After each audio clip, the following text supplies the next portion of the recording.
Bueno, pues muchas gracias a Usadi por invitarnos a estas jornadas. Sabéis un poquito que el tema que vamos a querer tocar en esta mesa redonda tiene que ver con la financiación de renovables en la región. No sé cuán familiarizados podéis estar con el tema. Vamos a intentar que la mesa redonda toque un poquito todos los temas que son de interés para las empresas que están iniciando proyectos de inversión en la región, que tienen dudas sobre cómo financiar sus proyectos, que están preguntándose cómo tiene sentido abordar una operación de financiación de renovables en la región. El elenco de ponentes que tenéis es estupendo. La idea es un poquito mostrar una visión lo más completa posible. Nosotros desde Clifford Chance, aquí en Madrid, ya llevamos muchos años trabajando en la región latinoamericana. Hace prácticamente 15 años entendimos que Madrid es un gran puerto de salida de inversiones hacia la región y que tenía todo el sentido del mundo que pudiéramos trabajar con nuestros clientes en la región apoyándoles en operaciones donde, por tradición, y esto es muy interesante, España tiene un grandísimo capital humano y de conocimiento. La financiación de renovables en el mundo prácticamente ha utilizado siempre a España como laboratorio de ideas y hemos estado casi siempre por delante de todos en modelos de financiación, en tecnologías. Yo llevo trabajando en esto prácticamente toda mi carrera y la verdad ha sido muy habitual que cuando nos planteábamos cómo se financiaba una planta termosolar, cómo íbamos a abordar un gran desarrollo fotovoltaico de manera financiera, no tuviéramos comparables en otros países del mundo y normalmente lo que hacíamos aquí era la primera vez que se hacía en el mundo para financiar ese tipo de instalaciones. Todo ese know-how, tanto a nivel personal como de trabajo y de equipos y de tal, lo hemos exportado de forma súper exitosa. Y ahí veis que cuando tú vas a mirar lo que se está haciendo en la región latinoamericana en materia de renovables, pues te encuentras muchísimos, muchísimos nombres que vienen de aquí. Por eso tiene toda la razón, ¿verdad? Empezar en tocar este punto en estas mesas redondas. Y yo lo que voy a hacer es darle paso a cada uno de los ponentes un poco para que os expliquen en primer lugar cómo su entidad abordan las operaciones de la región, desde dónde lo hacen y cuál es su ángulo. Entonces, Juan, si quieres tú empezar. Sí, yo creo que la historia de Astris, y creo que merece la pena dar un par de pinceladas. Nosotros empezamos en el año 2000 porque el CEO de la compañía identifica esa necesidad de asesoramiento financiero, ¿no? Y de tratar de aprovechar toda la experiencia que había en Europa dentro del mundo del Project Finance, de las financiaciones de proyectos, de llevársela a Latinoamérica de alguna forma. Él venía del Banco Interamericano de Desarrollo y al identificar toda esa oportunidad de negocio estableció la firma de Astris inicialmente en Washington. Entonces, es verdad que no fue hasta el año 2017 que hicimos el nexo de abrir la oficina en Madrid, donde estamos desde el 2017, curiosamente, porque la verdad es que todo el cliente español estaba yendo a Latinoamérica y tenía todo el sentido. Nosotros teníamos una oficina en Francia que nos ayudaba a hacer la cobertura, ¿no? Desde entonces, ¿cómo cubrimos la región Latinoamérica? En nuestro caso, siempre ha habido dos localizaciones, desde Estados Unidos, en una zona que actúa más como hub. Nosotros tenemos los headquarters en Washington, como decía anteriormente, pero es verdad que teníamos entre Washington y Nueva York, donde la mayoría de los bancos internacionales que fueron entrando después en la región estaban basados. De hecho, estamos en Washington y cada vez moviéndonos más a Nueva York, que es donde tiene un poco más de sentido y operan muchas de las entidades financieras y grandes inversores institucionales. Y teníamos un segundo hub de operaciones desde México, porque en México también nos permitía, en un movimiento digamos que íbamos bajando poco a poco a cercanía a la región, ¿no? Empezamos con México porque había muchísimas operaciones allí y decidimos montar el primer equipo y poco a poco fuimos expandiendo porque hemos visto la necesidad, ya no solo hablando del mundo de renovables, pero también un poco en el mundo de infraestructura, para entender, bueno, nosotros somos asesores especializados en infraestructura, en la financiación de infraestructura. Vimos que era también bastante necesario ir tocando los mercados locales, ¿no? Tanto por una parte de cliente, de inversionistas, de desarrolladores, de esa cercanía para entender en qué proyectos y cómo están configurados los equipos, pero también por el conocimiento de la banca local, que es muy profunda en algunos casos, pues hoy en Chile, en México, en Colombia. Entonces tenemos equipos locales pues, en casi todas las geografías, Brasil, Colombia, México, ahora vamos a hacer Chile, así que tenemos ese doble approach desde forma internacional y a nivel local. Eva. Bueno, pues el BEI, como sabéis, es el Banco de la Unión Europea. Opera en los 27 países de la Unión Europea, que son sus miembros, pero también tiene más o menos un 10% de sus operaciones fuera de la Unión Europea, dentro de los cuales la región de Latinoamérica es una región donde realmente se están desarrollando muchísimos proyectos y mucha actividad y creciente y de forma muy interesante. En ese sentido, además de ser el Banco de la Unión Europea, es el Banco Verde y el Banco del Clima de la Unión Europea. Nuestros sectores fundamentales que se trasladan luego también a la región, en Latinoamérica, son en energías renovables, en infraestructura y transporte sostenible, en agua y saneamiento y en economía circular. Estos grandes sectores son los que estamos trabajando en la región. El BEI normalmente financia tanto sector público, muy directamente, como sector privado, o sea que tenemos todo el abanico de instrumentos y normalmente podemos financiar hasta un 50%, lo que quiere decir que en la región siempre vamos de la mano, sobre todo en los proyectos del sector público, con los bancos regionales de Latinoamérica, con los que tenemos, la verdad, que muy buena relación. Los proyectos en Latinoamérica o operaciones en Latinoamérica cada vez se van centrando más en dar una respuesta de la Unión Europea a través del Global Gateway. Es decir, cada vez nuestra inversión en la región se está centrando más en operaciones que van dentro de la mano de la estrategia Global Gateway y estamos, la verdad, que firmando mucho en la región. El año pasado 3,8 billones embarcados en Global Gateway, 1,2 en la región de Latinoamérica y bueno, esta es nuestra digamos, así, a grandes rasgos, nuestra actividad en la región. Es verdad que lo que comentaba de decir que Madrid o España es normalmente un hub de operaciones para la región, también desde el punto de vista político, ¿no? Nosotros cuando vamos siempre de la mano de las delegaciones de la Unión Europea, de las embajadas, pero también de las embajadas de los países miembros. Y ahí es verdad que España pues, tiene una posición inigualable en la región. Nos apoyamos muchísimo en la red de española. Por ejemplo, estuvimos en México hace 3 semanas, hicimos una reunión con empresas españolas en la Cámara de Comercio para explicarles, para conocernos, para que nos contasen la realidad de la región y nosotros también nuestros planes. Y yo creo que fue muy útil. Por supuesto, también queremos con otros países, con Francia, con Alemania en la región, pero la posición de España es única y por ahora yo creo que inigualable. Mauricio.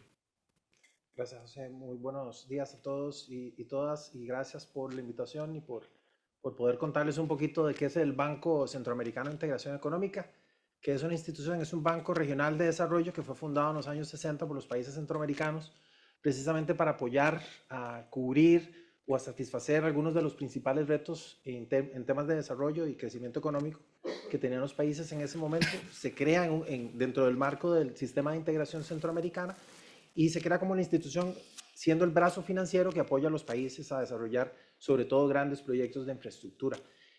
Nuestra composición accionaria, básicamente Centroamérica sigue siendo el mayor socio, digamos, sigue manteniendo la mayor proporción de su capital social y ha ido durante el tiempo incorporando nuevos socios. Desde el 2004 España es socio, es nuestro socio europeo dentro del banco y eso ha permitido que la participación de la inversión de las instituciones españolas y sobre todo el sector privado español en Centroamérica haya incrementado de gran manera durante el tiempo. Nosotros los principales herramientas de financiamiento que tenemos son dirigidas a nuestros gobiernos, al sector público, a través de diferentes mecanismos de financiamiento, sobre todo enfocados a el desarrollo de proyectos de inversión. Pero también acompañamos al sector privado a través de diferentes herramientas, ya sea de forma directa o de forma intermediada a través de una red que tenemos de instituciones financieras que tienen una línea de crédito con el banco y a través de la cual llegamos a sectores ya sean corporativos o empresariales de la región. El 95% de lo que hacemos está enfocado en lo que denominamos nosotros el sistema de integración centroamericana. Ahí está nuestra cartera, es una cartera de aproximadamente 15.000 millones de dólares en este momento, en donde países como Costa Rica, El Salvador, Nicaragua, Honduras, Guatemala, Panamá, República Dominicana, es donde se concentra la mayor actividad que tenemos, pero también hacemos operaciones en México, Colombia y Argentina. Entonces, pues tenemos una cartera bastante diversificada en términos de las industrias en las que participamos y lógicamente el tema de energía, que como ya veremos es un tema en donde la región centroamericana se ha destacado como una de las principales regiones del mundo que ha venido impulsando el tema de las renovables, pues de la mano del banco muchos de estos proyectos se han ido materializando. ¿Y qué jurisdicciones son las que ves tú ahora más, desde vuestra perspectiva, desde la perspectiva de vuestra entidad, más activas en el sector de las renovables o que parece que están con más actividad en términos de desarrollo, políticas, programas?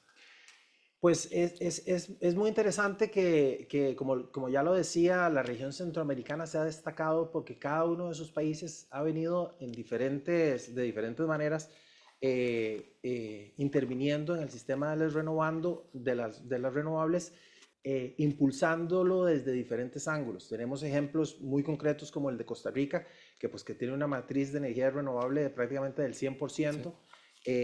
Pero no solo Costa Rica, otros países como el caso de El Salvador, como el caso de Honduras y como el caso de Guatemala han venido mejorando, digamos, ese componente de transición energética hacia las renovables, y hoy en día la región es una región que en términos generales por encima del 60% su matriz energética está concentrada en renovables, prácticamente en todas las formas de renovables.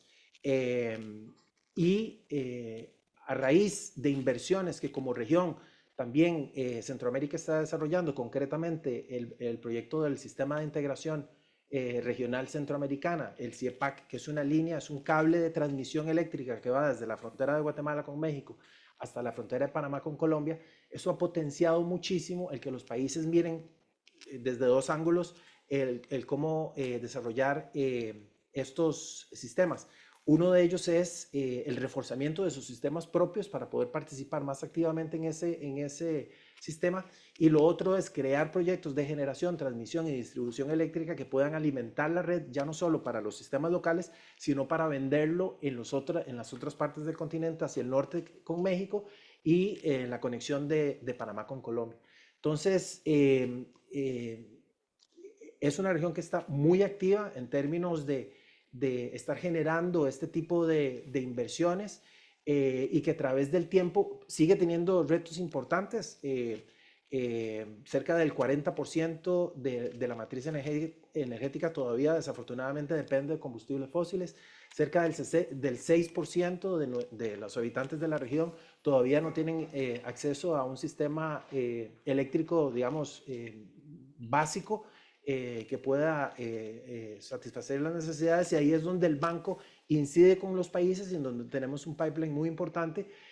Solo para los próximos 5 años tenemos cerca de 18.000 millones de dólares en proyectos en los diferentes países, en todos estos que les mencioné, para la parte de inversión en proyectos renovables muy enfocados en geotermia, en eólica y en energías alternativas, como por ejemplo la que proviene del mar, con el tema de las mareas, y en donde se está tratando de analizar o no, digamos, cómo sería el ángulo para poder desarrollar estas alternativas, y en donde en ese campo específico Centroamérica es una región privilegiada por el tipo de recursos que tiene disponibles, en donde prácticamente cualquiera de las energías renovables puede encontrar, digamos, un campo fértil para su desarrollo. Juan, vosotros, desde vuestra perspectiva de asesor, ¿cuáles son las jurisdicciones que estáis viendo que pueden ahora mismo en todo lo que es la región latinoamericana a atraer un apetito inversor más activo, más efectivo? Yo creo que ahí el driver principal, o sea, intentando hacer un poco la diferenciación, ¿no? Es decir, al final, donde consigues más liquidez y donde consigues hacer estructuras un poco más sofisticadas va directamente relacionado con la maduración, ¿no? O con cuán maduro esté cada uno de esos mercados. Entonces, ya ahí claramente es verdad que hablando de toda la región, y es complejo porque es muy amplia y muy diversa, pues hablas de Chile como un país de referencia que quizá habría que tratarlo como un caso totalmente aislado y particular, ¿no? En segundo lugar, diría, oye, toda la parte de este sector que en general está altamente dolarizado, es verdad que todo lo que sea dolarización es lo que te va a ayudar a incrementar esas fuentes de liquidez, ¿no? Los países un poco menos desarrollados desde el punto de vista de sofisticación en fuentes de financiación, pues van a tener una mayor dependencia de la banca de desarrollo y de quizá de la banca local, independientemente de cómo de profundo sea, y tratar de buscar o incluso capital privado y más difícil como financiación externa.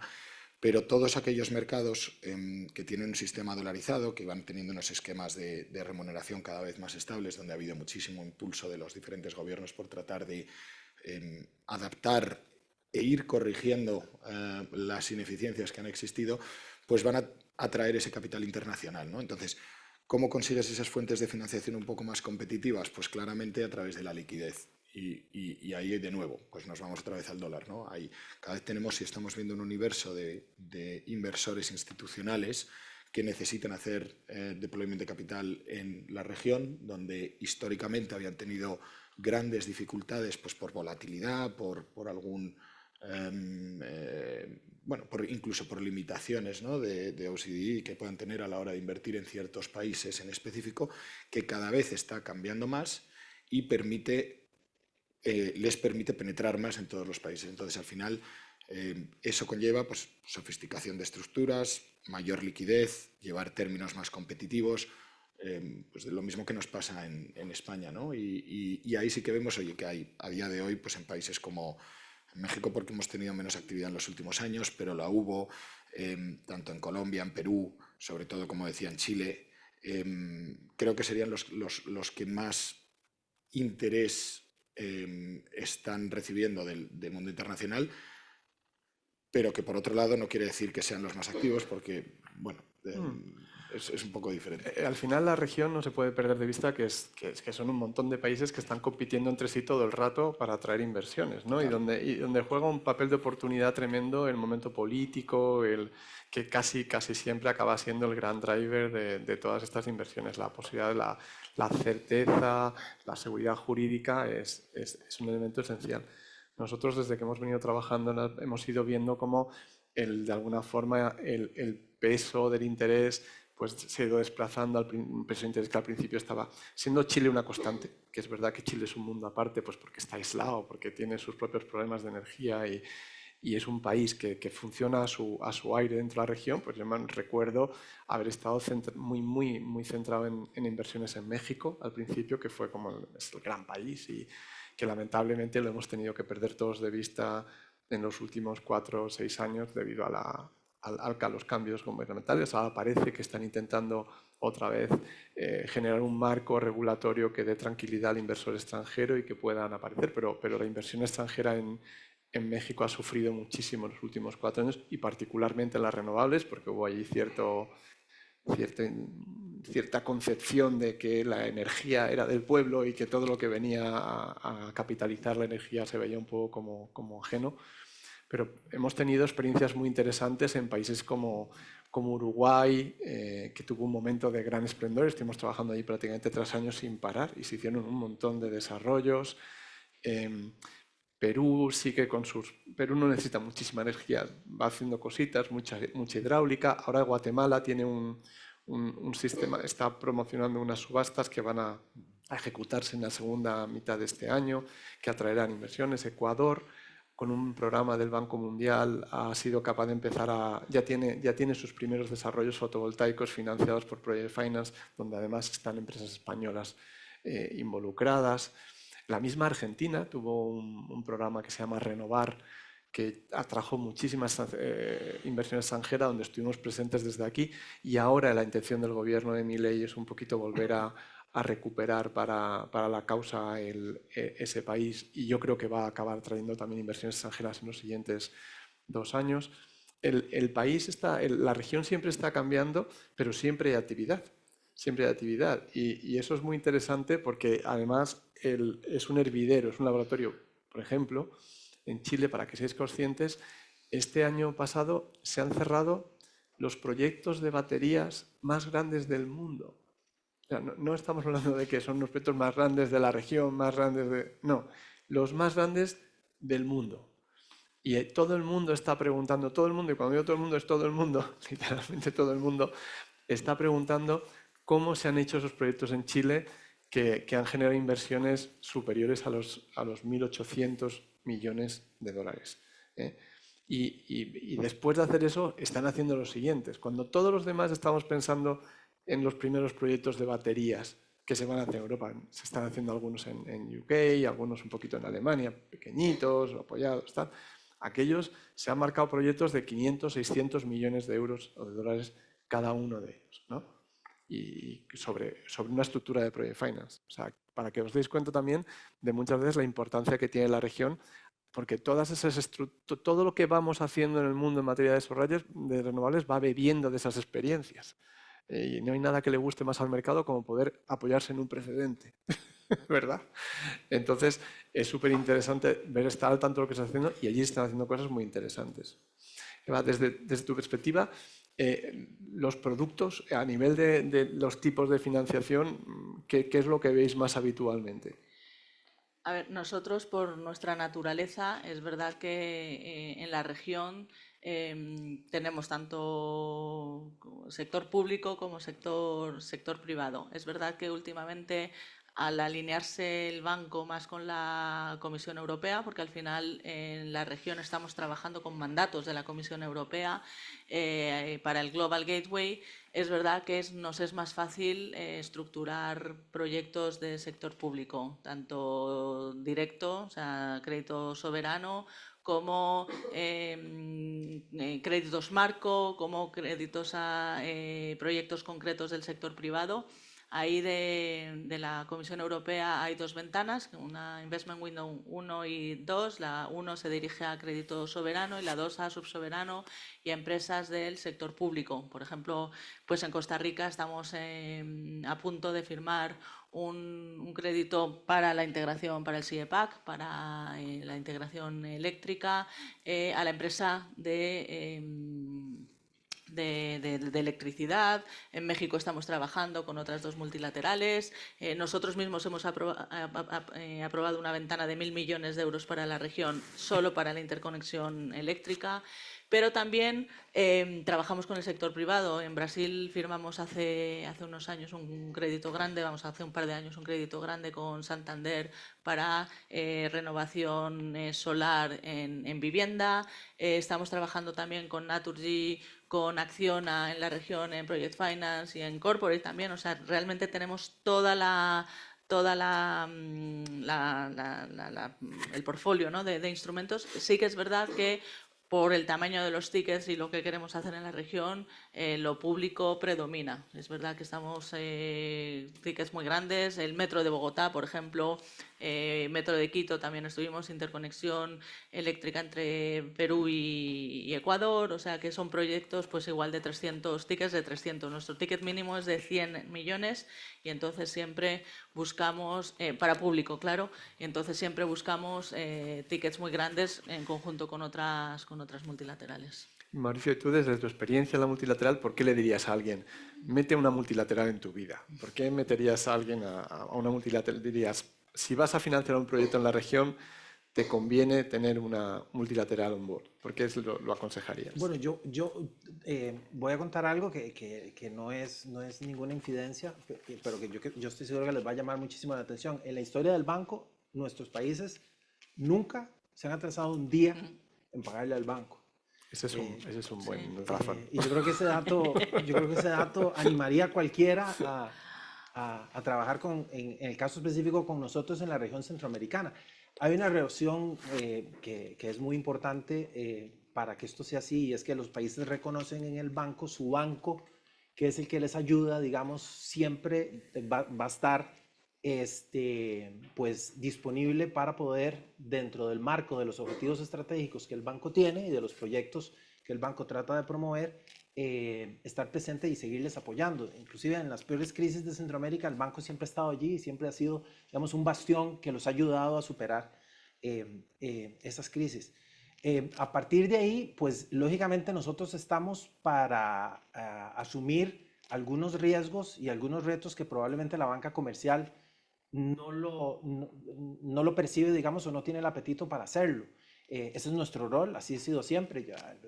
Nosotros, digamos, dentro de este mismo esquema de proyectos de energía, recuerdo hace, no sé, tal vez unos 15 años, yo tengo ya algunos añitos en el banco y hace unos 15 años llevamos un proyecto en Costa Rica, no más de 15 años, casi 20 años, que era el primer proyecto de geotermia que iba a desarrollar Costa Rica, digamos, como país, con el Instituto Costarricense de Electricidad, que es una institución bastante, digamos, fuerte en Centroamérica, es probablemente una de las corporaciones más grandes, es una institución del Estado costarricense, pero es una institución autónoma con capacidad jurídica y financiera para endeudarse. Ellos han desarrollado, digamos, toda esta matriz energética que es muy reconocida a nivel mundial en Costa Rica y estaban empezando a analizar la posibilidad de desarrollar la energía de geotermia. Y nos pidieron a nosotros recursos dentro de un programa que tenemos, que es un programa de preparación de proyectos, que básicamente son recursos no reembolsables que le damos a los países para que puedan hacer estudios y determinar la viabilidad o no de una determinada iniciativa o idea que puedan querer llevar a cabo. Nos pidieron $10 millones y básicamente era para hacer huecos en el piso, para ver si había potencial energético, porque de ahí viene la geotermia.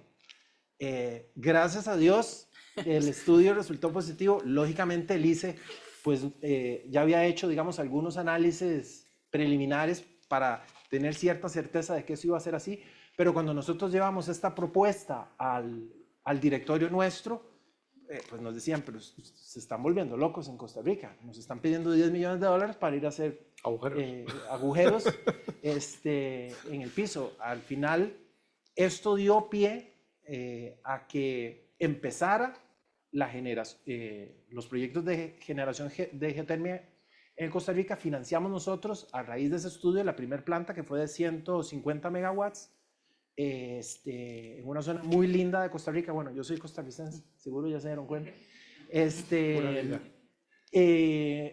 Y hoy en día, a partir de ese proyecto, entraron prácticamente todas las demás multilaterales a financiar geotermia en Costa Rica y en Centroamérica, a raíz de esa primera experiencia, inclusive bancos comerciales ya han financiado, digamos, las etapas posteriores. Hoy en día la geotermia representa casi el 30% de la generación renovable en Costa Rica. Lo mismo hicimos con la eólica, financiamos el primer proyecto de generación eólica, financiamos las primeras redes de transmisión eléctrica en el país y ahora estamos un poco más enfocados, digamos, en toda Centroamérica, en dos componentes, el almacenamiento y el almacenamiento y la eficiencia energética. Cómo hacer... Hablaremos de esos productos más adelante.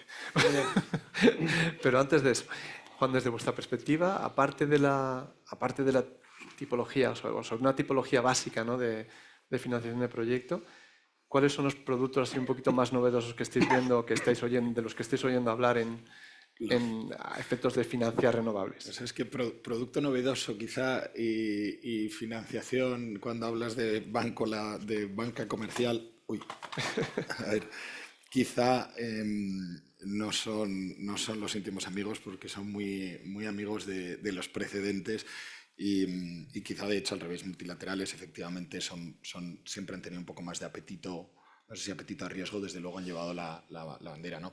¿Qué estamos viendo un poco dentro del mundo del Project Finance, la financiación de renovables como nuevo tendencia? Son quizá las financiaciones Holdco, ¿no? Las que hay, oye, venimos de un mundo donde estábamos financiando activos con el esquema tradicional, digamos, de Project Finance, con una serie de ingresos regulados, donde poco a poco, pues, en diferentes geografías hemos ido apretando términos y condiciones. Los asesores financieros nos llevamos la mano al pecho intentando hacer estructuras novedosas, pero sí que vemos ahora que para aquellos portfolios un poco más desarrollados, aquellas empresas que han conseguido desarrollar pues, diferentes tecnologías o un efecto de diversificación geográfica o incluso en país, tratamos de hacer las estructuras Holdco, ¿no? Donde podemos meter un nuevo nivel de deuda arriba, más corporativo, si quiere, donde no llega a ser realmente corporativo al 100%, no es una financiación que pueda depender y que sea tan flexible, pero que sí que ayude a meter otro punto de coste de capital, una estructura eficiente que permita un mayor crecimiento, una aceleración del crecimiento para ir a fondear, digamos, el equity necesario de esos proyectos. Estas son las estructuras que en Europa las hemos visto recientemente también, pero cada vez más. Y por eso decía que son innovadoras entre comillas, como todo, porque yo creo que nos apoyamos las dos patas. Como decías antes, muchos de los proyectos de Latinoamérica nos están ayudando a innovar o estamos viendo que, porque han sido quizá más lanzados a la hora de establecer buenos regímenes de remuneración, han ayudado mucho a Europa o a los países que vienen después, pero de la misma forma la sofisticación de las financiaciones europeas las queremos implementar allí, ¿no? Entonces, a nivel deuda Holdco, pues creo que es uno de los productos que vemos. Lo que pasa es que es difícil, es decir, hay muy pocos portfolios que cumplen con los requisitos que permitan entrar en ese tipo de financiación. Otros elementos quizá un poquito que no veíamos hace unos años y que estamos viendo va relacionado con el cross-currency. Con esa dolarización del sistema que hablaba antes, estamos viendo que hay muchas financiaciones que históricamente se hacían en moneda local, pues estructuras, ¿no? Gente que está intentando buscar a tipos de swaps a 10, 12 años incluso, que te pueden permitir convertir a dólar. Y, por tanto, cuando ya lo tienes convertido a dólar, tratar de beneficiarte de las estructuras un poco más sofisticadas de la banca internacional. Eso era algo que yo creo que históricamente, uno, tenía un coste muy alto y no se conseguía eficiencia y además es muy rígido, porque cuando te metes en un esquema donde tienes que estar cambiando la moneda local por el dólar durante 12 años, si en algún momento planteas deshacerlo, es carísimo, es muy rígido, o sea, tiene unos grandes contras, pero cada vez se han ido encontrando o hemos podido beneficiarnos más de los pros y ahora estamos viendo como pues en Colombia está habiendo, en Chile ha habido varias de financiaciones que se han beneficiado de ese FX, ¿no? de cambio de moneda. Y a partir de ahí, pues yo creo que innovación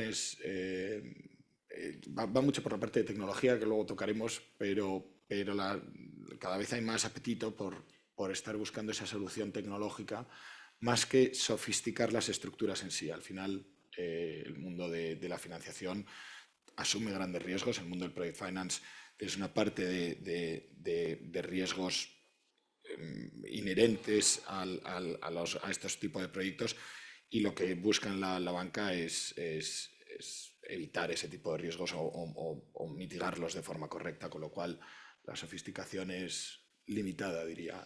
Sí, nosotros lo que hemos visto siempre, a diferencia de Europa, es que allí los plazos son más cortos, los plazos de deuda son más cortos. Es decir, al final se vive más en el esquema mini-PERM y la entidad financiera, que sabéis básicamente que es un crédito que no va a agotar la vida de la instalación, no es como un crédito que se va a dar aquí a 18 años, a 19 años, que lo hemos encontrado de forma muy habitual en Europa, de hecho fue la forma, ¿no?, de financiar, un crédito que va a ser capaz de repagarse él solo sin acudir a una refinanciación, mientras que en Latinoamérica, por la influencia norteamericana, lo que se vio siempre fue que la preferencia era ir a esquemas mini-PERM, que básicamente es que financias la construcción y un poquito de la operación con la esperanza de refinanciar. Y esa refinanciación, a diferencia de en Europa, que también solía ser bancaria, se planteaba ya con proyectos que ya no eran brownfield, ya que no eran greenfield, que eran brownfield, que ya tenían un poquito de recorrido de operación, donde habías eliminado el riesgo de construcción, se hacía a través del mercado de capitales, que era un mercado mucho más disponible típicamente para refinanciar y además en condiciones muy ventajosas esas instalaciones. No perdamos de vista además que en Latinoamérica mayoritariamente las renovables siguen estando apoyadas por ingresos de naturaleza pública. De ahí lo que comentaba antes Mauricio de la importancia de contar con una multilateral en el pool, porque al final tu proyecto le va a ir bien o mal en función de que la administración pague lo que ha dicho que iba a pagar o que la empresa pública pague lo que ha dicho que iba a pagar. Teniendo una multilateral en el pool, eso lo tienes prácticamente asegurado. Y lo que está empezando a hacer también las multilaterales que estamos viendo son esquemas de financiación del tipo paraguas, donde ellos proveen una financiación y luego tienen participantes que entran como bonistas casi, fondeando esa operación, pero con el paraguas de la multilateral. Ahí el BID, que suele ser muy activo en la región, está impulsando esos esquemas de forma muy exitosa. El mercado de capitales para Latinoamérica es muy importante y todos esos esquemas son siempre muy bienvenidos porque permiten luego, hasta para proyectos relativamente pequeños, mejorar mucho el retorno cuando ya consigues acceder a largo plazo porque los spreads son muy buenos, ¿no? Entonces, si queréis pasamos un poco a otro ángulo que si queréis, por ponernos un poco en el dark side y luego nos meteremos un poco en proyecto, en consejos básicos, la última parte, ya viendo un poco el tiempo. Ahora vamos a hablar un poquito de qué cosas nos tienen que preocupar, qué amenazas un poco pueden cernirse sobre la región, dónde podemos ver los problemas venir, que imagino que a todos se nos ocurre un poco, pero está bien oírlo de la mano de nuestros ponentes, ¿no? Eva, ¿te animas? Bueno, sí, yo los dividiría en, evidentemente, riesgos políticos. La región, bueno, es necesario que tenga una estabilidad.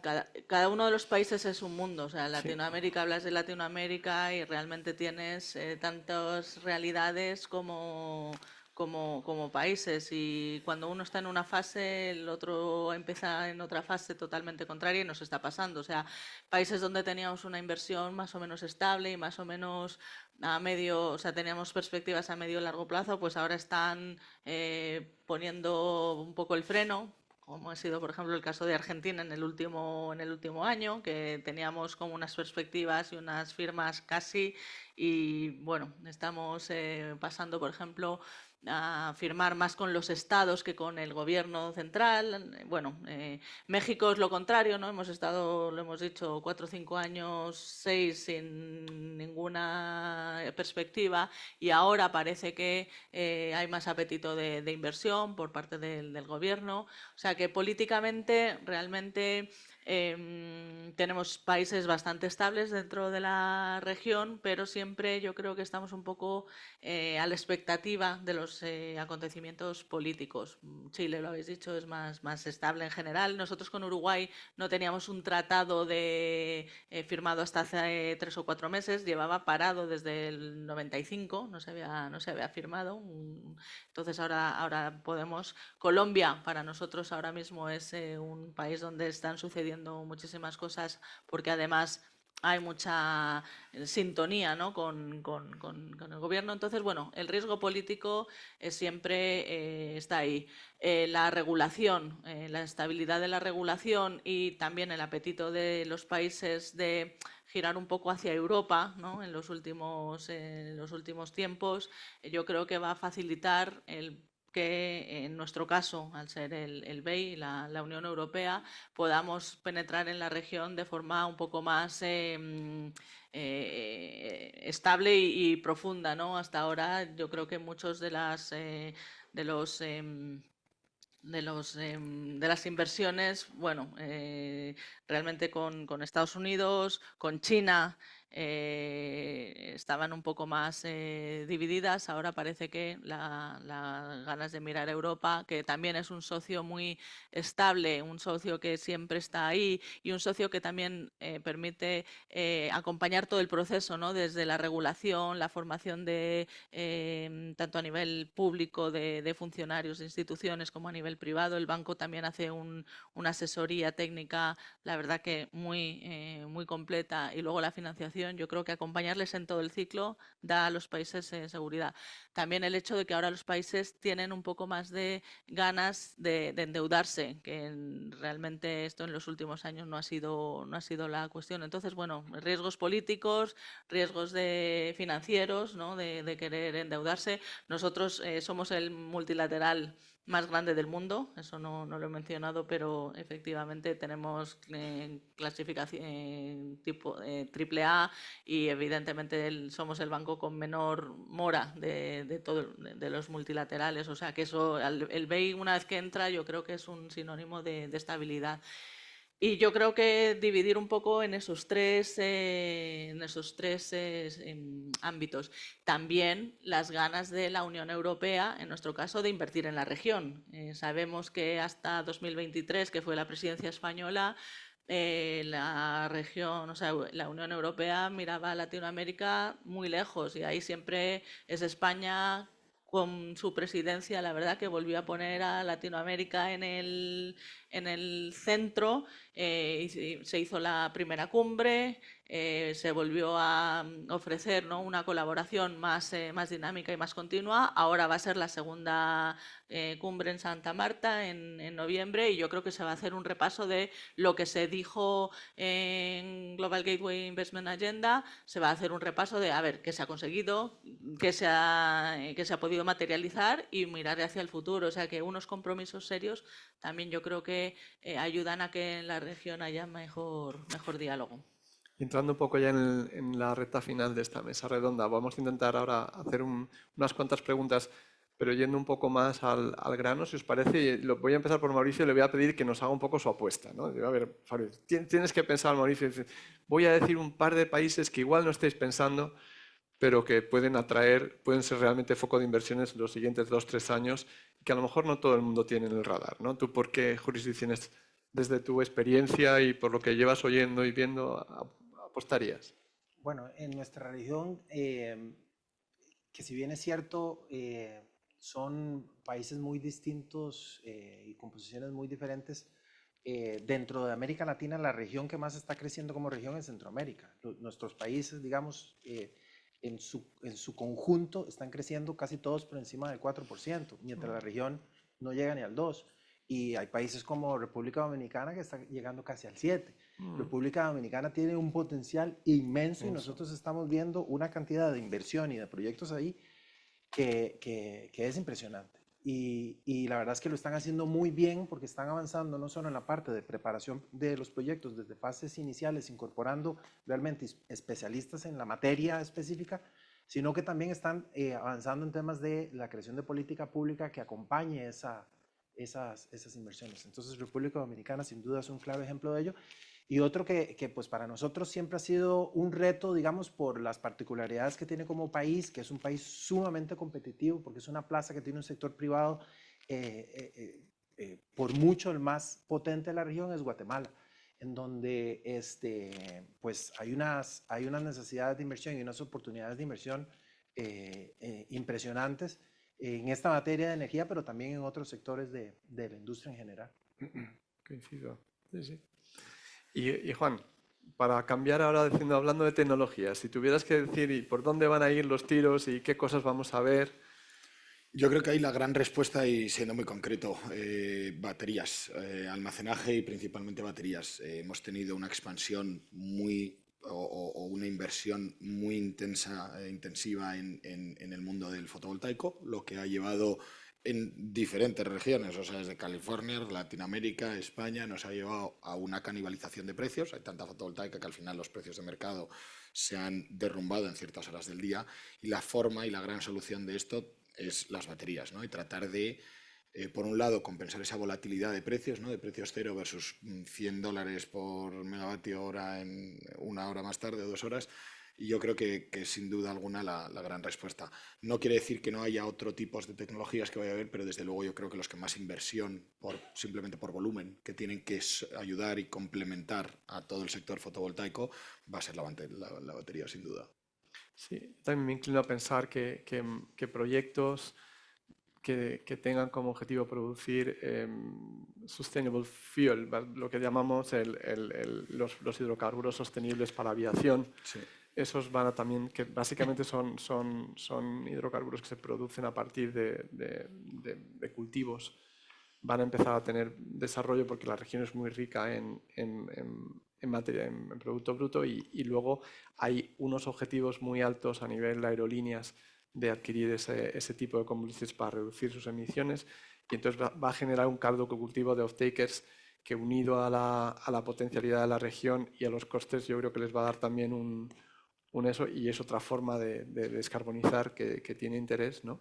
La parte tecnológica ahí quizás sea la más compleja. Pero ahí en totalmente... cambio va a ayudar mucho Europa, ¿no? Ahí ya Efectivamente. empieza a haber proyectos en Holanda, donde ya empiezan a producirlo de forma sin ningún problema.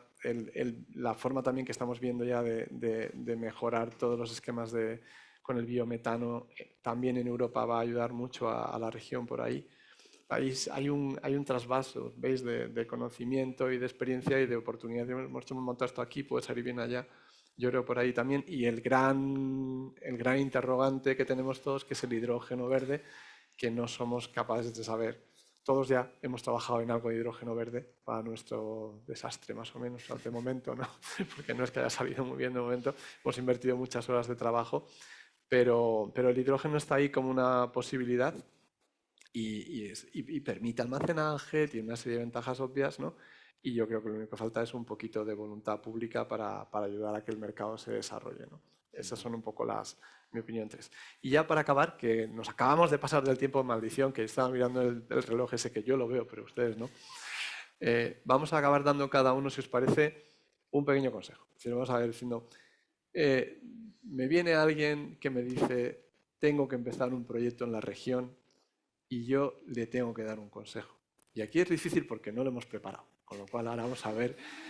Ahora al que se lo diga el primero va con ventaja, ¿no? Pero yo le tengo que dar un consejo a alguien como cómo empiezo esto, cómo hago que esto salga bien, ¿no? Y voy a empezar por Eva. Dinos, ¿tú qué le dirías? Pero así en breve. Pues mira, yo haría esto. Yo me acercaría, evidentemente hablo por parte del BEI, al BEI, tanto en la oficina en Madrid, que responde muchísimas veces a muchísimas consultas con la región. Es verdad que ese hub lo somos. Me acercaría y preguntaría por el sector, por el instrumento, porque realmente el BEI está en condiciones y tiene la intención de seguir muy ligado a la región, y hay oportunidades. Entonces, acercarme tanto a la oficina aquí en Madrid, o si no en el terreno, a las delegaciones de la Unión Europea. Yo digo, las embajadas siempre también son una forma estupenda de canalizar. En concreto las de España creo que tienen, como siempre, muy presente toda la visión del país. Y a través de ellos nos van a canalizar cualquier tipo de inquietud. Nos vamos a reunir con vosotros, sea en Madrid, sea en el país o sea en Luxemburgo, y yo creo que se pueden encontrar cuando... Es verdad que con unos tickets mínimos, con unas condiciones mínimas, se va a encontrar la forma, porque estamos haciendo muchas cosas, y si no nos llega directamente, nos llega a través de otra banca multilateral, y al revés. O sea, como siempre vamos en coordinación con otros multilaterales, yo creo que ahí va a haber una solución. Pelín corporativo, pero vale. Mauricio. Yo muy concretamente, aquí en Cusco, el BESI tiene una oficina. Tenemos un café centroamericano riquísimo, y esa es la principal puerta para conocer lo que está pasando en Centroamérica. Yo no sé si era el momento No, de por marketing. favor, no lo es, no lo es. Pon un asesor en tu vida. No, yo claramente lo que diría, y por experiencias que hemos pasado, pero es la fase previa de estructuración, ya no solo la estructuración financiera, que es una de las patas, pero de configuración de proyectos, creo que es muy relevante. Creo que en Latinoamérica muchas veces, o en varios países de la región, hay un poco de ansia por salir demasiado rápido y antes de llegar a la correcta configuración en un portfolio donde tengas pues, el mix de tecnologías, que los proyectos estén suficientemente maduros. Muchas veces nosotros hemos llegado a proyectos donde, oye, sales a mercado a estructurar deuda o a traer capital y nos damos cuenta de que había sido demasiado pronto. Entonces tenemos que reconfigurar todo lo que se había hecho hasta el momento para poder volver a salir y buscar un inversionista. Entonces creo que esa fase previa de hacer testeos de mercado, de cosas que quizá en Europa no hacen tanto falta o en otras geografías porque el mercado está muy maduro y que allí son necesarias. Entonces diría, hay que invertir bastante tiempo. Y luego un asesor financiero que te ayude a por supuesto, compaginar todas las alternativas. Muy bien. Yo lo que diría es que hay que hacer un ejercicio importante de identificar los riesgos de bancabilidad. Al final, esto lo hacemos todos los días, pero todos los proyectos tienen riesgos de bancabilidad. Y es entender por dónde puede el banco encontrar, porque el banco es una pieza esencial en el desarrollo del proyecto, puede buscarte el fallo al proyecto.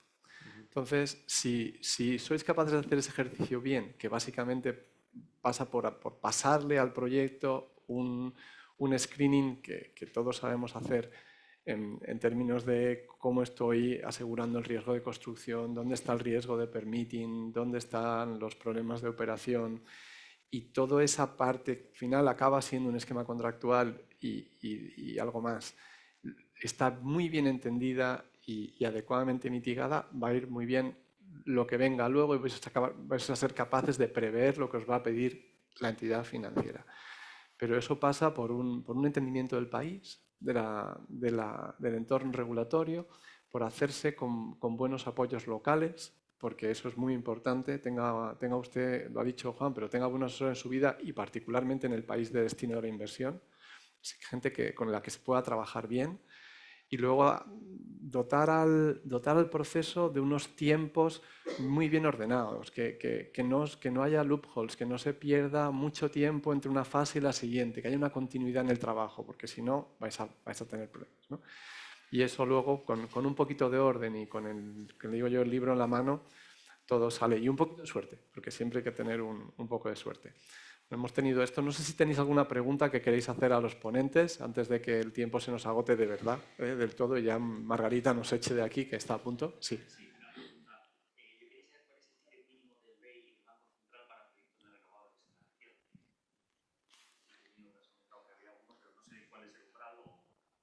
Nosotros en la ventanilla pública normalmente, a ver, el trabajo es el mismo para un proyecto de 5 que de 100. Entonces, depende mucho del impacto que vaya a tener. Podemos verlo, digamos, dentro de ese ámbito de acción. Y en la privada sí podemos ir con tickets más pequeños porque podemos hacerlo a través de la banca comercial que está en la región. Entonces, en el sector privado pueden ser proyectos de 1 millón, que son proyectos muy pequeñitos para esta industria, pero a partir en la pública, a partir de los 20 hasta, digamos, hemos hecho proyectos hasta 500 millones. Sí, en nuestro caso suelen ser un poquito mayores, también por lo mismo, porque no tenemos tanto músculo en la región, entonces normalmente son tickets para lo público de 100 millones. Es verdad que todo es considerable, pero esa es la cifra con la que solemos trabajar. ¿Alguna otra pregunta? Sí, adelante. Bueno, mi pregunta va relacionada a China, considerando que China a veces ofrece líneas de crédito blandas y financiamiento que muchos inversores no pueden igualar, o que muchas plantas solares o turbinas eólicas establecidas en Latinoamérica provienen de China. Y considerando este tipo de factores, ¿cuál es la estrategia para propiciar más oportunidades a actores europeos para invertir en la industria energética en LATAM? Asimismo, ¿en qué medida la presencia de China ha desplazado a inversores europeos en Latinoamérica? Bueno, lo que nosotros estamos viendo es que desde luego China es una potencia que está presente, que quiere estar y que está consiguiendo ubicarse de forma permanente y con influencia en muchísimos países latinoamericanos, desplazando muchas veces inversión que viene de otros países. El ejemplo yo creo que más típico ha sido el shifting que ha habido de inversión en México, porque China, por ejemplo, no le ha tenido miedo al gobierno de López Obrador y ha empezado a hacer cosas cuando nadie más estaba haciendo en la región. Yo creo que también, por ejemplo, su penetración en Brasil también es relevante, que no hemos hablado nada de Brasil, por cierto, pero es otra de las grandes economías de la región y una economía en sí misma, casi una región en sí misma, ¿no? Dentro de la región. Pero desde luego, yo no sé fíjate, no sé si tanto en el mundo renovable, donde los vemos, pero a lo mejor no los vemos tanto, yo creo. Fíjate, es verdad, con la cantidad de producción que generan de insumos, sino claramente en el sector de las infraestructuras, donde hace falta tantísimo deployment de capital. Desde luego China está ahí, China está haciendo puertos, China está haciendo carreteras, China está involucrándose en gestiones ferroviarias. todo lo que de verdad exige mucho, mucho músculo. No sé si tenéis la misma impresión vosotros. En el caso nuestro, España, por mucho las empresas españolas en las licitaciones nuestras siguen teniendo el liderazgo, cerca del 30% de las licitaciones nuestras, lo cual es un monto, la verdad que impresionante. Se lo adjudican las empresas españolas tanto en las fases de preinversión, de ingenierías, como en las fases de inversión. Eso no ha cambiado. Es cierto que hemos visto, digamos, una actividad como por tratar de enterarse. Nosotros creemos que es que todavía están concentrados en los mercados más grandes, en las economías más grandes de América Latina, pero en Centroamérica la verdad es que siguen siendo empresas españolas. Nuestros países se sienten muy cómodos, digamos, por el tema de cultura, por el tema de idioma, por el tema de prácticas históricas y de trabajo histórico, se sienten muy cómodos trabajando con las empresas europeas y sobre todo las españolas. Sí, Perdona. bueno, no, nosotros al final es verdad que Europa yo creo que ha reaccionado, digamos, solo a raíz de COVID, ¿no? Y de cómo se trabajó COVID para lanzar esta estrategia en Global Gateway, que los primeros años han sido como también un poco confusos, pero yo creo que por fin se está empezando a trabajar toda la Unión Europea para dar respuesta un poco a lo que comentas y lo que decía Mauricio, ¿no? La presencia y José, la presencia en la región de China es cada vez mayor. Es verdad que seguimos teniendo una oferta más completa, yo creo, pero tenemos, o sea, no nos podemos dormir en los laureles. Sí que nos ha pasado mucho de licitaciones en las que nosotros participamos, que al final es todo muy trabajado, todo muy dialogado con los países y al tender van 4 empresas chinas y ninguna europea. Eso nos está pasando. Entonces, nosotros estamos empezando a trabajar un poco al revés. Diálogo con el sector privado de dónde hay interés, dónde se puede trabajar conjuntamente y entonces lanzar Global Gateway a esos sitios donde puede haber empresa que interese un poco más, ¿no? Que no sea, que nos queden vacíos, porque nos ha pasado mucho últimamente y eso causa un tremendo, Ahora, no es malestar la palabra, pero vamos, sí que se quiere que haya empresas, por lo menos que las empresas europeas compitan en las mismas condiciones, que no es siempre el caso. ¿alguna otra pregunta?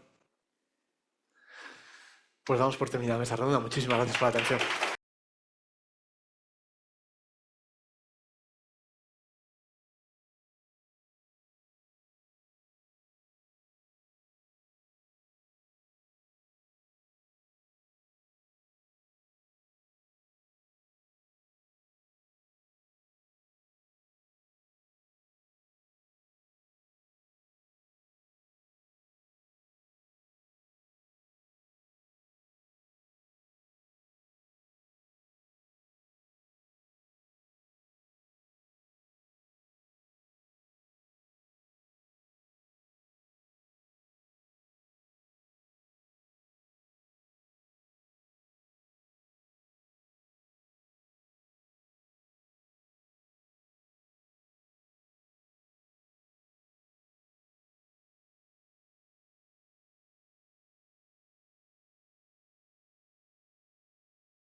Hola a todos.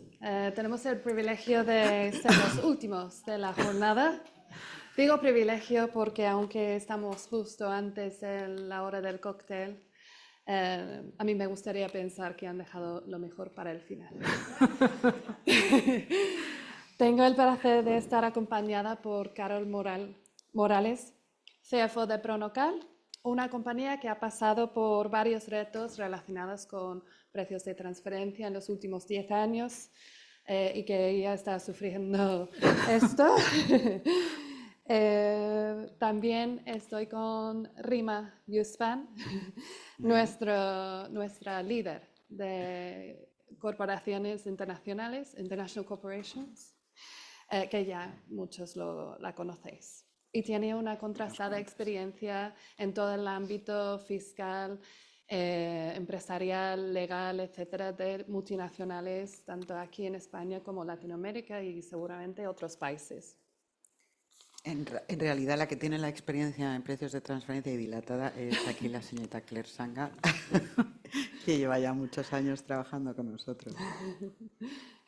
Pues muchas gracias por estar.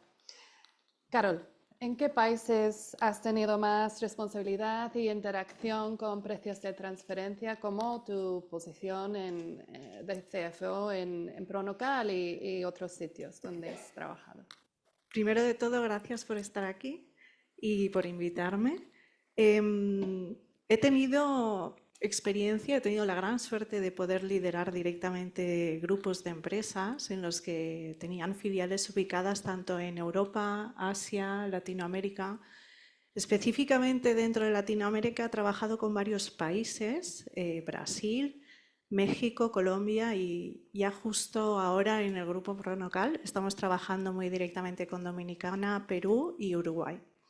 Son países en los que en muchos de ellos he podido definir, junto de la mano de asesores y expertos, políticas de transfer price, que he tenido retos con administraciones públicas y en los que he trabajado tipologías de operaciones vinculadas, sobre todo especializadas en lo que sería venta de producto, préstamos de intercompany, management fees y también royalties por el uso de marca y por el uso del know-how.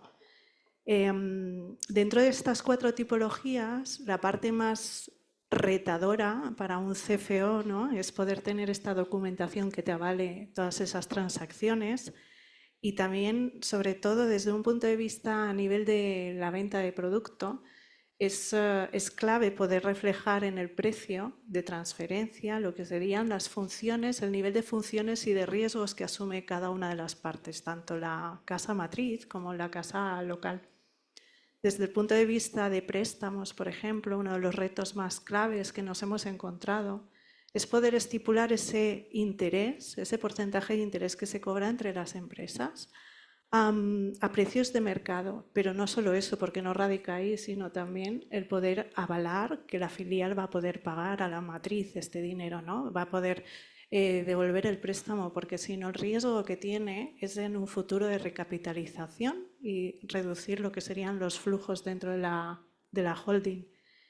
A nivel de management fees, pues el mayor reto de todos, que creo que todos lo conocemos, ¿no? ¿Cómo demostramos que ese servicio tiene un beneficio para la casa filial? Es bastante complejo demostrarlo. Y en el caso de los royalties, el mayor reto sería cómo valoras ese intangible. Muchas veces requieres de empresas especializadas que te ayuden a valorar ese know-how o esa marca y poder aplicar ese markup dentro de los royalties, ¿no?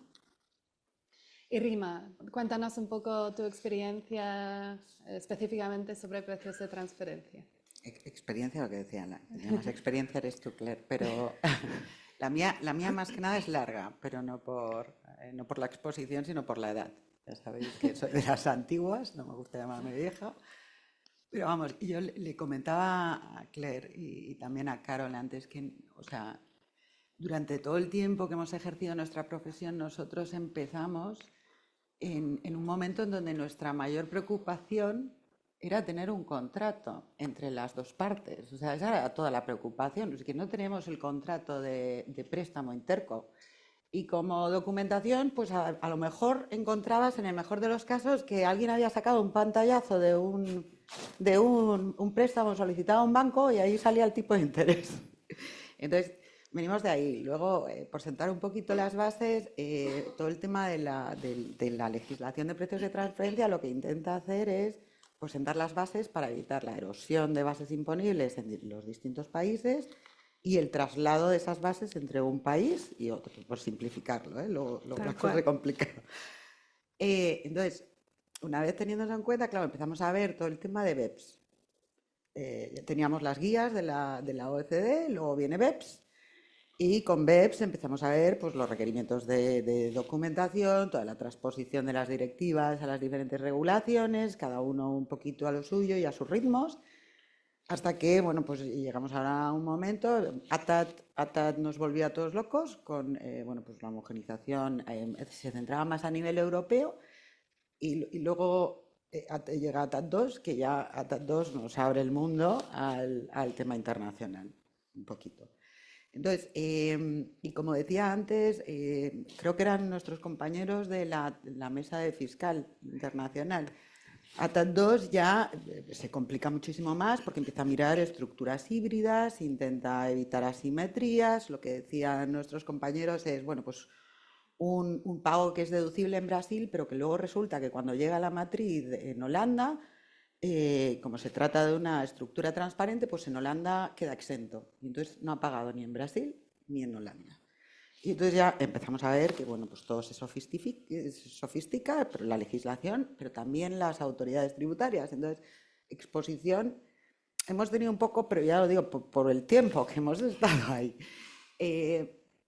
Luego, el asunto es, también lo comentaba, creo que era Adolfo, cuando los clientes hablan, y ahí Carol lo ha apuntado muy bien, cuando los clientes hablan de estructurar el transfer pricing. Nosotros siempre les decimos, y Claire conmigo hemos trabajado muchísimos años y hemos tenido muchas reuniones con clientes, creemos que el transfer pricing no se estructura. Es decir, el negocio va por delante y las necesidades de negocio van por delante. Entonces, tú cuando estructuras una operación en Brasil, la estructuras de una manera o de otra atendiendo a las necesidades de negocio del país. O bien, puedes establecer una operación de mantenimiento o de back office cuando el negocio lo hacen los headquarters de España, o bien necesitas entrar en el país con todo un despliegue de ventas y realmente convertir la operación de Chile en una operación generadora de negocio. Entonces, no se trata de estructurar el transfer pricing, no. El transfer pricing lo que vas a hacer es analizar cuáles son tus flujos y cuáles son las actividades que realizas en un país y luego documentarlo muy bien para que nadie pueda venir a decirte que estás haciendo otra cosa. De nada sirve estar haciendo una cosa en la realidad y documentar otra totalmente distinta porque luego va a venir la autoridad tributaria y se va a caer por su propio peso. Entonces se trata un poco de vestir, no solamente ser honrado, sino parecerlo, es decir, analizar y vestir lo que realmente estás haciendo para luego ser capaz de defenderlo ante las autoridades que vengan a buscarte, pero siempre partiendo de cuál es o sea, el subyacente, cuál es la actividad real que estás haciendo en ese país. Rima, ¿has notado algunas diferencias respecto a precios de transferencia desde España a Latinoamérica? ¿Y hay algo que te sorprende de trabajar en Latinoamérica? Yo creo que ya no, y esto lo hablábamos antes, antes sí, antiguamente sí, claro, no solamente en Latinoamérica, en Europa mismo, cada país tenía su propia legislación. En Latinoamérica, bueno, pues yo creo que ya llevamos muchos años y prácticamente todos los países latinoamericanos tienden de nuevo hacia las guías de la OCDE y los temas de documentación y de requisitos legales se han homogeneizado muchísimo, o sea, cuando vamos a un país ya nos esperamos, luego se trata de apoyarte en alguien local que te ayude, que conozca pues, las especificidades de la documentación, etcétera, pero ya todos esperamos, creo, que hay que presentar formularios de impuestos una vez al año declarando todas las transacciones. O sea, no es ninguna sorpresa. Que nos van a pedir que exista un master file explicando cuáles son los flujos de operaciones de todo el grupo. que nos van a pedir también un local file que tenga específicamente documentadas las transacciones de ese país. Entonces, ya sabemos mucho mejor a qué nos atendemos. Yo creo que de los últimos que han entrado puede haber sido Brasil, que Brasil, bueno, pues hasta hace poco, no sé si tenemos algún compañero de Brasil, sí, Rodolfo, y yo no sé quién más hace operaciones en Brasil, pero Brasil, bueno, pues iba por libre hasta el cambio legislativo que hubo en el 22, creo que es de aplicación obligatoria desde el 24, o sea que ya está ahí, y entonces ha atendido a la normativa internacional. Y ya no estamos hablando, claro, antes era otro mundo, desde el punto de vista de transfer pricing, estábamos hablando de un safe harbor, estábamos hablando de una imposición fija sobre las importaciones, vosotros hacéis importaciones, entonces, bueno, pues al final, ¿por qué era un safe harbor? Pues porque ya te plantaban el 20% al coste de la mercancía, entonces ya no hacía falta ni que te inspeccionaran. Hoy en día, pues se va a volver mucho más complejo y es verdad que, bueno, pues me decías diferencias entre países. Pues a lo mejor la sofisticación que tienen las agencias tributarias en España, que ya llevamos tantos años con ellos, bueno, Colombia tiene una unidad dedicada únicamente a precios de transferencia, Chile, México también, pues bueno, pues Brasil tendrá que montar su propia unidad y le va a llevar un tiempo hasta que acaben, bueno, pues entendiendo cómo funcionan todos esos mecanismos porque vienen de otro background. Pero yo creo que aside de eso, poco más. O sea, ya yo creo que todos tenemos claro cuál es el objeto principal, que es, bueno, pues tributar allí donde se genera el negocio y donde se generan esas bases y intentar, bueno, pues que todo parezca razonable, además de serlo. Carol, ¿has tenido alguna una opinión diferente por tu experiencia propia? Comparto lo que está diciendo Rima. Creo que no basta con hacerlo bien, ¿no? Sino bien en tiempo y en forma. Y esta es la clave, ¿no? Sí que a nivel de versus LATAM y Europa, yo creo que la sensación, al menos desde una perspectiva más de dirección financiera, te da que en Latinoamérica son muy formales cuando te inspeccionan, no en el día a día, pero cuando llega el momento a una inspección o a requerirte documentación, a que tengas todo muy en forma y muy documentado y bien. Y no dan tanto peso, sí que lo dan, pero parece que dan más peso a esa formalidad que no a la parte del efecto real económico, ¿no? De la transacción. Yo sí que me he visto metida en una inspección no de transfer price, sino de inspecciones aduaneras, porque esto sí que tienen, los impuestos están totalmente relacionados entre sí, tanto transfer price en un momento dado, una inspección de transfer price te puede abrir en países como Latinoamérica inspección en todos los impuestos, incluso en los libros contables, como viceversa. Una inspección en aduanas te puede abrir todos los impuestos y todas las inspecciones en el resto de impuestos que tienes. Nos hemos visto en una inspección aleatoria de aduanas por importación de producto que nos ha llevado a tener que analizar 5 años para atrás todos los impuestos, todas las contabilidades. Básicamente diría que ha sido una due diligence vivida, que ha sido un riesgo alto porque te inspeccionan 5 años atrás. Yo en mi caso no llevo ese histórico en la organización, con lo que es difícil contrarrestar o contraargumentar, ¿no? Y esa inspección en aduanas nos ha llevado a un cuestionamiento del transfer price, sobre todo en la parte del transfer price definida por los royalties, porque lo consideraban y se considera como un añadido al precio de la importación. Y entonces teníamos un alto riesgo de recaracterización del valor de las importaciones, pero no solo un riesgo en el presente o con los años que te estaban inspeccionando, sino efecto retroactivo y también efecto futuro. Y es clave, también un poco hago referencia a la mesa tributaria, ¿no? Que decían que más vale una buena negociación que no ir a juicio en estos casos. Y un poco ha sido así, ¿no? Es decir, después de toda la inspección, al final acabas negociando porque es la mejor salida y negocias bien, ¿no? Porque si te metes en juicios con aduanas, pues ya te puedes olvidar un poco de importar producto o de continuar importando, porque te meten en el canal rojo rápidamente. O sea que sí, es un riesgo, pero ha sido en este proceso, realmente ha sido muy clave el tener toda la documentación muy bien preparada, toda la documentación muy argumentada, porque aunque al final ya quedó solo en lo que serían los royalties, en un inicio se cuestionaban absolutamente todo el precio de markup, todo lo que eran incluso los management fees, absolutamente todo. O sea que, sí, sí. ¿En qué otras áreas impacta precios de transferencia dentro del negocio? Desde un punto de vista a nivel de negocio, yo te diría que el impacto de los precios de transferencia yo lo veo de manera muy transversal. De hecho, creo que es un tributo, es un requerimiento tributario, pero que es totalmente transversal. No se le da la relevancia que tiene, pero impacta en todas las áreas. Comparto, ¿no?, que tienes primeros del negocio y luego acompaña a lo que sería el negocio, pero van de la mano. Es una herramienta estratégica integral. Diría que impacta a 3 niveles, ¿no? Desde un punto de vista fiscal. ¿Por qué fiscal? Porque define qué parte del beneficio tributa en qué lugar, ¿no? Y puede ser mucho optimizar tu valor fiscal de la compañía y del grupo. También financiero, porque tiene unos impactos en flujo de caja importantes, no solo para las filiales, porque en un momento dado las puedes descapitalizar, como incluso para la holding. Podría ser al contrario, que pudieras traspasar a la filial y darle mucho beneficio y luego no poder recuperarlo, como estaban indicando antes, ¿no? Que la recuperación de esa caja es compleja. Y eso se tiene que analizar desde las dos vías. Y ya como el tercer nivel, ¿no? Una parte más operacional.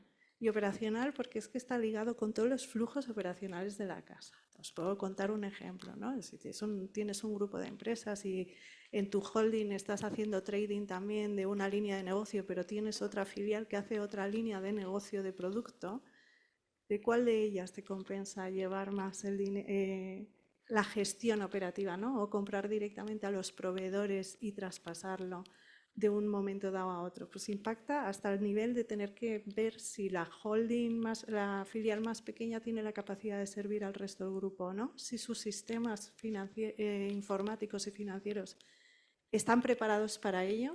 Entonces, para mí, Transfer Price se ve como una pata más tributaria y realmente no. Es una estrategia mucho más integral, mucho más transversal. Por supuesto que tiene que velar negocio, pero tienen que ir de la mano. Y creo que se debería de comunicar más dentro de los grupos a las diferentes áreas, porque a veces las decisiones unilaterales impactan y no nos damos cuenta que tienen un impacto global, ¿no?, y transversal. Rima, ¿crees que las formalidades en Latinoamérica para precios de transferencia son pocas, son muy onerosas o son lo justo? Yo creo que son a lo que estamos acostumbrados. Me refiero a que ya no hay requerimientos que sean diferenciales o con grandes diferencias con el resto de Europa. Al final necesitas master file, al final necesitas local files y ahí hay un par de cositas importantes que yo creo que tendríamos que tener, aparte del análisis inicial y de ver cuál es la actividad para que los flujos estén documentados. Yo creo que comentábamos hace un momento pues el tema de la consistencia. A nivel de grupo, tú no puedes tratar diferentes filiales de diferentes maneras, a no ser que estén haciendo realmente actividades diferentes, porque ante una inspección ya no van solamente estos equipos de inspección, no van solamente a mirar el file local, van a entender la estructura del grupo, van a seguir el dinero y van a ver por qué, si es que hay una asimetría en esos beneficios, porque la filial de Colombia mantiene beneficios cuando la filial brasileña es un centro de coste. Entonces, a nadie se le escapa pues, que hay intercambio de información entre las autoridades y que la cosa tiene que ser consistente. Y luego comentaba con Carol antes, es muy importante que sea consistente también en el tiempo. Porque cuando tú cambias el pie, le estás dando pie, o sea, tienes que estar muy seguro de lo que estás haciendo y tenerlo todo muy bien documentado, porque cuando cambias el pie la autoridad tributaria va a venir a ver por qué estás cambiando el pie y eso les está afectando en el nivel de imposición del país y luego desde luego va a revisar los años anteriores para ver si efectivamente lo mismo pasaba antes y resulta que es que le tenías que haber pagado más impuestos. Entonces, el cambio de pie tiene que estar muy bien pensado y muy bien documentado, porque va a levantar el momento de la revisión. Y yo creo que Eso era un poquito desde el punto de vista de documentación. Y luego el follow the money. Muchos de los... parte de la sofisticación de los equipos de revisión es básicamente que han dejado ya de mirar documentación, el típico contrato que miraban antes, y lo que están es siguiendo el dinero. Entonces siguen el dinero por toda la estructura y van viendo pues dónde se va quedando el beneficio y cuál es la contribución real de esas operaciones para ver si tiene sentido o no tiene sentido. Entonces, pues ya hay poco que podamos hacer más allá de, bueno, pues intentar tener eso en la cabeza. Se trata de pagar impuestos donde toca. Es verdad, de la manera más eficiente. A lo mejor, bueno, pues hay estructuras que sirven para eficientar un poco, pero lo de montar estructuras que no tengan una sustancia, eso ya quedó en el pasado. Y bueno, pues eso lo demuestran los grandes casos, ¿no? Todos hemos escuchado acerca de las estructuras en Holanda antiguas que ya no existen, los casos de Apple o de Google que bueno, fueron mediáticos en todo el mundo. Eso ya yo lo veo inviable. Y lo que comentas sobre los cambios en las políticas, ahora mismo tenemos los aranceles que están cambiando el paso a nuestros clientes y muchas veces nos están preguntando cómo podemos incorporar esto en nuestra política de precios de transferencia. Tenemos que cambiarlo ya. Y es como, bueno, cuidado, que ese cambio podría generar más riesgo aún, más allá que el arancel en sí. Claro, porque cualquier revisión implica no solamente un ajuste en el precio, recordar que están las sanciones y los intereses. Es decir, si no te revisan mañana y te revisan dentro de 4 años, son 4 años de intereses sobre lo que no hayas pagado. Entonces, estamos hablando sobre eso. Ahora, cambiar el paso, bueno, pues un producto que tú llevas importando, y entiendo que va por los aranceles, si tú llevas importando un producto a X precio durante 4 años, va a ser complicado que tú le justifiques una reducción a la mitad del precio justamente cuando sale el incremento de aranceles. Es complicado.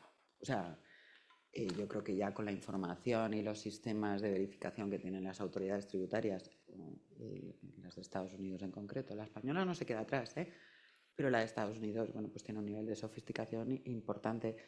Creo que va a ser complicado. Sí, estamos hablando de cambios de precio en la adquisición del producto. Y en relación con el grupo Pronocal, ya que está integrado con Nestlé, ¿tenéis algunos retos que también implica a lo mejor un cambio de política? Ahí está, un poco relacionado con lo que ella estaba diciendo, con lo que Rima decía. Uno de los retos que tenemos muy a corto plazo es homogeneizar nuestra política de transfer price a la política de transfer price de Nestlé. Eso lleva asociado muchos riesgos, como estabas comentando, riesgos de inspecciones. Es la primera puerta que te abren a inspeccionar. Riesgos fiscales a nivel de ajustes tributarios, de no deducirte el gasto que se comentaba antes también en otra mesa, ¿no? De futuras inspecciones que te puedan abrir. También retos y riesgos a nivel de financieros, como lo que serían los flujos de caja. Yo insisto, parece que insista, soy financiera en los flujos de caja, pero realmente tienen un impacto muy allá y es importante analizar muy bien. Y otro de los retos importantes en este proyecto de cambio y homogeneización de la política de transfer price es tener toda la documentación, porque totalmente preparada, muy bien argumentada, como decía Rima antes y lo comentábamos, ¿no? Es explicar muy bien por qué de ese cambio. Explicar muy bien por qué tienes un riesgo de inspecciones, pero también un riesgo reputacional y tienes responsabilidad penal también al respecto. Por consiguiente, hay que analizarlo muy bien. Es importante, yo creo, en estas circunstancias ir muy bien acompañado porque tienes que hacer un 360 de ese cambio y analizarlo todo pormenorizadamente y ver cuál es la mejor opción de hacerlo. Posiblemente tú tienes una idea de que tienes que ir hacia esta homogenización y a lo mejor acabas haciendo otra diferente, ¿no? Es un reto, sí. Ahí, Carol, el tema de la documentación, además de ayudarte a defender cualquier cosa ante la autoridad tributaria, pues si no tienes documentación estás expuesto a la valoración de cualquier funcionario de turno y a ver cómo te defiendes. Pero más allá de eso, te sirve también como exención, es decir, cuando tú sufres un ajuste por precios de transferencia, es un mecanismo que en teoría es simétrico, es decir, si tú has pagado menos impuestos en una localización y resulta que te reclaman una mayor cantidad de impuestos, siempre, o en la mayoría de los casos, es verdad que algunos países no, pero en la mayoría de los casos existen mecanismos de compensación en los que puedes solicitar la devolución en el otro país. Entonces, o sea, defensas hay. Ahora, cuando no existe documentación, eso es muy difícil conseguirlo. Si existe documentación, sí lo puedes alegar, sí puedes solicitar la compensación en otro país, sí puedes eximirte de temas penales, en la mayoría de los casos, si esa documentación es razonable y está bien preparada, pues al final tú has hecho un trabajo. Otra cosa es la interpretación de la autoridad local, pero te da pie a mucha mejor defensa que si vas expuesto con una documentación mala o no entregada a tiempo, etc. Luego, con respecto del tiempo, que lo decía Carol, yo decía, tener la documentación bien, sí, pero en tiempo, porque cuando pican a la puerta, y eso lo sabemos de aquí, en México te va a pasar lo mismo, en Colombia exactamente igual, cuando te llaman para una inspección y te requieren la documentación son 15 días. Entonces, a ver quién va a construir 4 años de documentación de precios de transferencia hacia atrás en 15 días, es imposible, ¿eh? O sea, lo tienes hecho o es muy difícil que lo construyas en un plazo de inspección. Y luego que la consistencia puede no ser la adecuada. Cuando tú tienes una estructuración de documentación que tus equipos siguen y que, bueno, pues, que siguen unos procesos y tal, pues lo normal es que los cargos y los flujos sean consistentes durante el periodo que te van a inspeccionar. Si no hay documentación y esto va surgiendo sobre la marcha, pues puede que los movimientos de un año no sean consistentes con los del siguiente, que no se les haya aplicado el mismo markup, que no sigan los mismos criterios. Entonces, te puedes encontrar cualquier cosa y estás muy expuesto a riesgos, no solamente de ajustes, que el ajuste, como digo, puede tener una simetría a la inversa en el otro país, sino a todo el tema de penalizaciones, intereses, sanciones e incluso en algunos casos hasta, bueno, pues, penas de cárcel. Sí, se produce. Bueno, vamos a cambiar de tema. Sí. Carol, ¿qué opinas desde un punto de vista académico sobre precios de transferencia? ¿Están los CFOs suficientemente preparados para todos los asuntos que tienen que ver con precios? Personalmente creo que no. Creo que existe una ausencia formativa especializada en precios de transferencia. Creo que existe esta ausencia por diferentes motivos, sobre todo porque es una materia muy técnica, muy transversal, se requiere de conocimientos tributarios, de conocimientos fiscales internacionales, financieros, corporativos, es decir, requieres de un conocimiento muy 360. Además, también es una materia bastante reciente. Tú hacías relación al plan BEPS, ¿verdad? Y a OCDE, es una materia que surge ahí, ¿no? Que estamos hablando del 2013-2015, y sobre todo que es una materia que lleva mucha especialización, que conlleva que se aprende, los CFOs aprendemos en la práctica. Aprendemos cuando nos toca gestionar un grupo de empresas y aprendemos de la mano de los asesores, porque empiezas a preguntar y empiezas a indagar. Pero no existe, y probablemente yo lanzaría un órdago a las universidades diciendo, oye, es una materia que no es tanto fiscal, es una materia transversal, es una herramienta estratégica integral que puede ayudar al CFO a alinear políticas, a alinear flujos internos de la casa e incluso a generar consistencia dentro del negocio versus lo que sería tu tributación y hacer crecer el grupo de manera sostenible. Pues para último, para una pregunta para las dos. ¿Qué recomendarías a un CFO para estar lo más preparado posible ante una inspección o qué tiene que hacer con sus precios de transferencia? Yo le diría que la documentación, bueno, que tiene que tener documentación, eso seguro. Los que nos dedicamos al tema de la fiscalidad, pues sabemos que los precios de transferencia hay que documentarlos, pues por el tema este de que no solo hay que ser honrados, sino que hay que parecerlo. Y cuando vengan, pues no hay tiempo, y esto lo hemos dicho. Pero más allá de eso, que la documentación siga al negocio. Es decir, tú estableces el negocio con unas características, unas actividades propias y una esperanza de generar negocio, y conforme a eso tú estructuras tu base de operaciones. Entonces, La documentación tiene que seguir lo que estás haciendo en la realidad y siempre tener en cuenta pues, cuál es el objetivo del tema de documentación de precios de transferencia y tenerlo bien documentado. Pero con la autoridad fiscal yo creo que el tema de la documentación no es solamente los precios de transferencia, sino absolutamente todo. Cuando vengan hay que tenerlo y esa sería mi recomendación.